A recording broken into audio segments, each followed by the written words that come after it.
Sanlam Private Wealth, a key part of our investment philosophy is to look through the cycle when valuing shares. We know that in real life, company earnings do not follow a smooth, steady path upwards. The profits of any given business can fluctuate quite widely depending on the broader macroeconomic environment, exchange rate movements, commodity prices, competitor activity, or even regulatory changes. What this means is that a company's most recent profits may not actually be reflective of a normal operating environment or of what the business is able to deliver on a sustainable basis going forward. This is particularly relevant at times like we're experiencing right now, when COVID-19 lockdowns are having a major impact on company profits. Remember that the true value of any company is simply the sum of all the future cash profits that the company will generate, discounted back to today's money. The maths of a discounted cash flow valuation works out that for the typical company, around 3/4 of today's value is represented by the profits that we expect the company to earn from years 5 onwards. Conversely, the profits earned by the company over the next 2 years generally only account for around 10% of the company's value.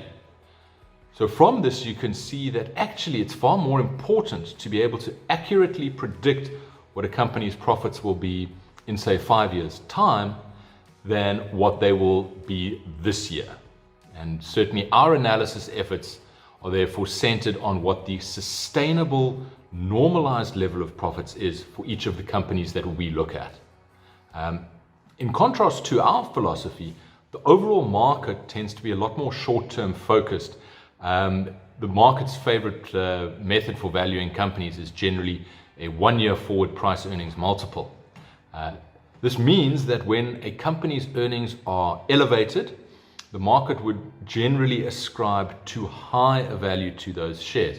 Maybe think of MTN back in 2015, when the company was making unsustainably high margins of north of 60% in its Nigerian business, compared to 30 to 40% margins for the same type of business anywhere else in the world.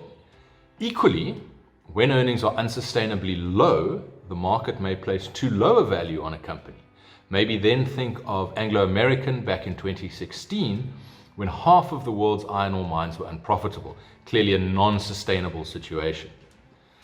These kind of mispricings create opportunities for investors who are willing to put in the effort to determine where a company is within its own cycle and to figure out what the company's sustainable level of cash flows may be over the longer term. By looking through the cycle, we at Sanlam Private Wealth aim to achieve above market returns for our clients over the long term.